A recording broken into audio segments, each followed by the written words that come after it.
दोस्तों नमस्कार। चैनल राज की बातें में पुनः आपका हार्दिक अभिनंदन है। आज मैं एक प्रेरक घटना के बारे में जिक्र करूंगा।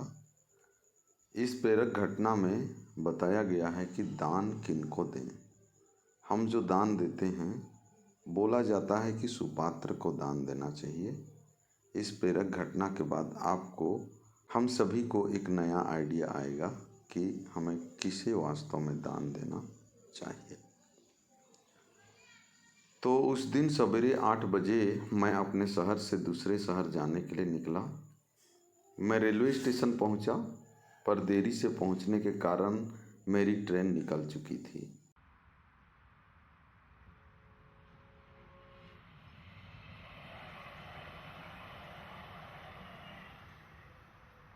मेरे पास दोपहर की ट्रेन के अलावा कोई चारा नहीं था। मैंने सोचा कहीं नाश्ता कर लिया जाए। बहुत जोर की भूख लगी थी।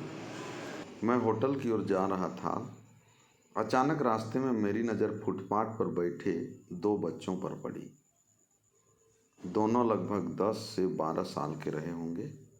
बच्चों की हालत बहुत खराब थी। कमजोरी के कारण अस्थि पंजर साफ दिखाई दे रहे थे। वे भूखे लग रहे थे।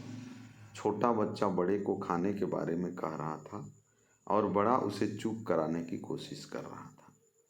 मैं अचानक रुक गया। दौड़ती भागती जिंदगी में पैर जैसे ठहर से गए थे। बच्चों के जीवन को देख देख कर मेरा मन भर आया। सोचा इन्हें कुछ पैसे दे दिए जाएं। मैंने उन्हें 10 रुपये देकर आगे बढ़ गया। तुरंत मेरे मन में एक विचार आया, कितना कंजूस हूँ मैं। 10 रुपये से क्या मिलेगा? चाय तक ढंग से ना मिलेगी। स्वयं पर शर्म आई, फिर वापस लौटा। मैंने बच्चों से कहा, कुछ खाओगे? बच्चे थोड़े असमंजस में पड़ गए। धीरे से बोले, जी। मैंने कहा, बेटा मैं नाश्ता करने जा रहा हूँ, तुम भी मेरे साथ चलो और नाश्ता कर लो। वे दोनों भूख के कारण तैयार हो गए। मेरे पीछे पीछे वे होटल में आ गए। उनके कपड़े गंदे थे। होटल वाले ने उन्हें डांट दिया और भागने को कहा। मैंने कहा, भाई साहब उन्हें जो खाना है वो उन्हें दे दो, पैसे मैं दे दूंगा। होटल वाले ने आश्चर्य से मेरी ओर देखा। उसकी आंखों में उसके इस बर्ताव के लिए शर्म साफ दिखाई दे रही थी।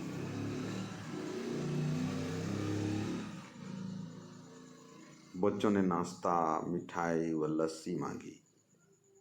सेल्फ सर्विस के कारण मैंने नाश्ता बच्चों को ले कर दिया।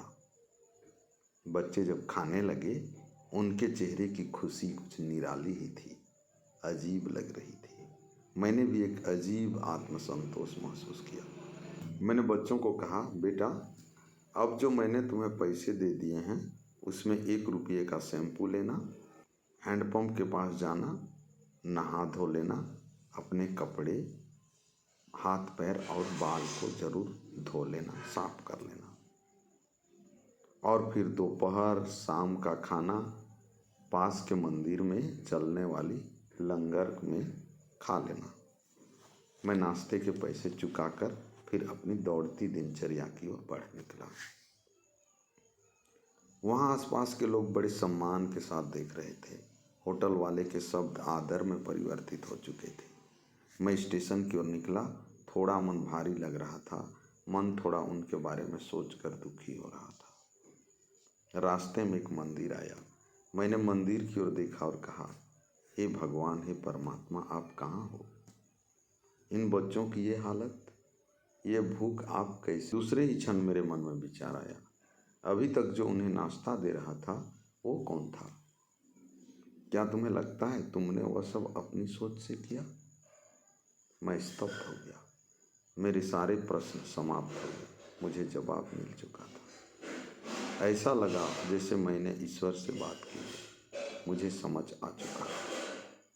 हम निमित्त मात्र हैं, उसके कार्यकलाप वो ही जानता है। इसलिए वो महान है, सर्वशक्तिमान है, सबका मालिक है। इसलिए दान हमें उन्हें ही देनी चाहिए जो सुपात्र हो, जिनको दान देने पर दान दिए गए का सदुपयोग करे।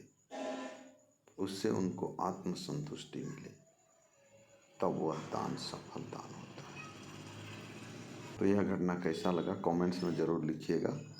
मैं इसी तरह के प्रेरक बातें इस चैनल में लाते रहता हूँ, इसलिए आप इस चैनल को सब्सक्राइब करके बेल आइकन को प्रेस कर सकते हैं।